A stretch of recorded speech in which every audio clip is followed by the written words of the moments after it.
La jalousie entre frères et sœurs, c'est la présence de la sorcellerie.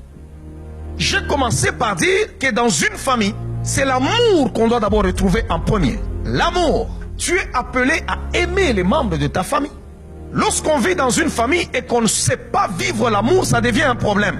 C'est la présence du diable dans cet endroit-là. Quand vous vivez à un endroit où il y a tellement de la jalousie, vous êtes dans une famille, bien aimé, c'est impossible. C'est contre l'ordre naturel des choses. Tu ne peux pas être jaloux envers ton frère ou ta sœur. Lorsque vous êtes né dans une même famille, vous avez votre père ou votre mère, vous avez grandi dans une même famille, dans une même maison. C'est contre nature lorsque ton frère a une belle voiture, lorsqu'il a une maison, lorsqu'il a un bon compte, lorsqu'il a un bon mariage, lorsqu'il épouse une belle femme ou il épouse, je ne sais pas, un homme qui a des moyens, lorsqu'il a étudié plus que toi, lorsqu'il a un travail plus que toi. C'est contre nature que toi, son frère ou sa soeur de sang, tu puisses en être jaloux. C'est de la sorcellerie. Là où vous êtes en train de me suivre, si vous êtes jeune, vous pouvez être dans une même famille, vous trouvez que non, vous êtes enfant, chaque personne aura sa destinée. Nous ne sommes pas supposés vivre la même chose parce que nous sommes nés dans une même famille. L'autre peut être médecin, l'autre peut être musicien, l'autre peut être avocat, l'autre peut être pasteur, l'autre peut être je ne sais pas quoi. Et chacun doit être dans la joie pour ce qu'il réalise dans la vie.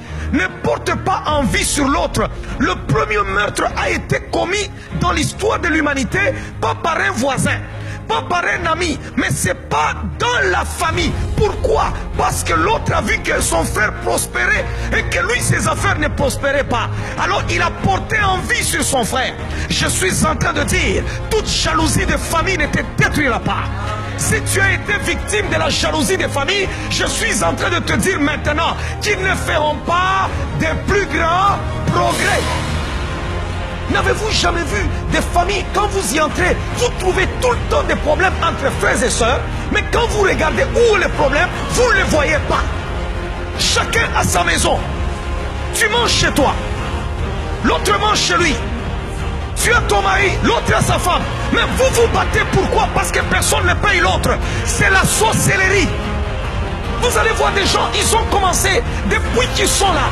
Ils se marient, ça continue. Ils deviennent même des grands-mères, mais ça continue. Ils ne font que se battre. Vous vous battez pourquoi? Expliquez-nous pourquoi vous vous battez. C'est pourquoi Dieu dit à Abraham, quitte la maison de ton père. Ces disputes-là te semblent banales, mais laisse-moi te dire, c'est en train de tuer ta destinée. Derrière chaque esprit, il y a un mandat. Ne soyez jamais de ceux-là qui disent non, non, bon, arrête seulement, c'est ton frère, c'est ta soeur. Non, il y a des actions, il y a des actes que nous ne pouvons pas tolérer chez des gens qui sont supposés être les gens qui doivent nous aimer.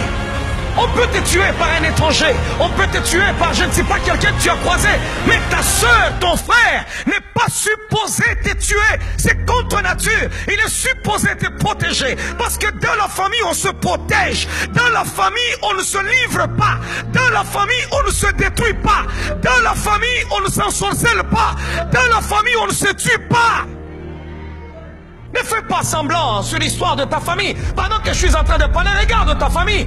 Et tu vas découvrir des choses ce soir. Alléluia.